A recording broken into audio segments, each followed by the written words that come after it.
Mes chers compatriotes, le 4 mars est la journée mondiale dédiée à la sensibilisation sur le papillomavirus humain.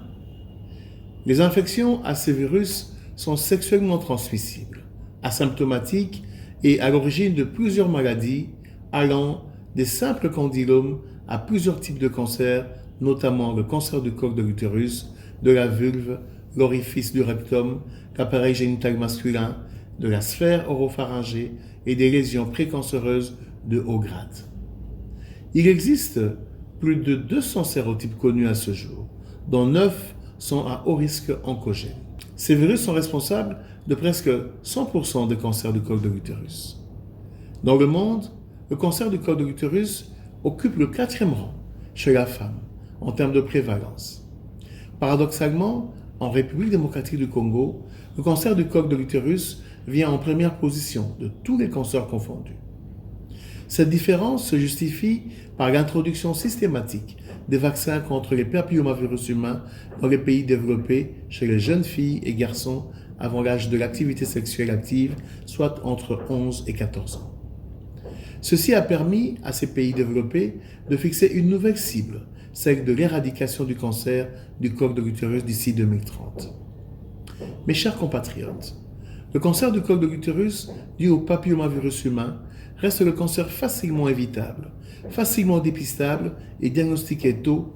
La prise en charge n'est pas complexe.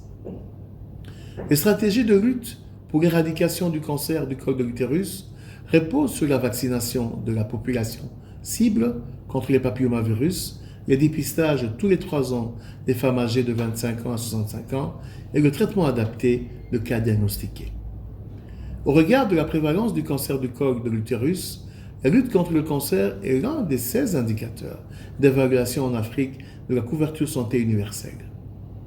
Les recommandations sanitaires internationales de l'OMS d'ici 2030 pour l'élimination du cancer du col de l'utérus sont la vaccination de 90% des filles et garçons contre le papillomavirus avant l'âge de 15 ans, le dépistage de 70% des femmes à l'âge de 35 et 45 ans par un test de haute performance, la prise en charge correcte d'au moins 90% des cancers de col de l'utérus diagnostiqués. Faisant suite aux recommandations sanitaires internationales, le ministère de la Santé publique, Hygiène et Prévention n'est pas resté indifférent. Les esquisses des travaux conjoints entre le Centre national de lutte contre le cancer et le programme élargi de vaccination sont initiés pour l'introduction du vaccin contre le HPV en République démocratique du Congo.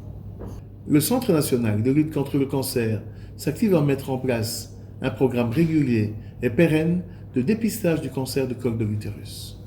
Plusieurs commandes de médicaments anticancéreux et autres solutions thérapeutiques sont passées par le ministère de la Santé publique, Hygiène et Prévention en vue d'assurer un approvisionnement ininterrompu. Mes chers compatriotes, la lutte contre le cancer du col de l'utérus est aussi une lutte pour les droits des femmes. Les souffrances inutiles causées par cette maladie évitable sont le reflet des injustices sociales qui affectent de manière unique la santé des femmes dans le monde.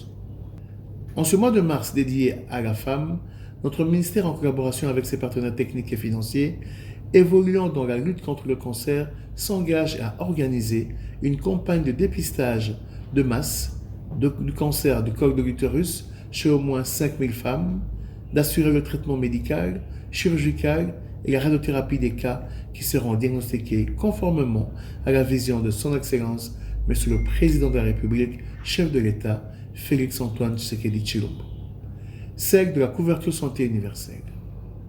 Cette campagne permettra non seulement le dépistage du cancer du col de l'utérus, mais aussi au phénotypage des papillomavirus prévalents afin de commander dans les jours à venir le vaccin correspondant et lutter efficacement contre cette maladie.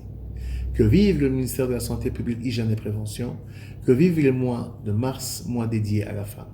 Je vous remercie.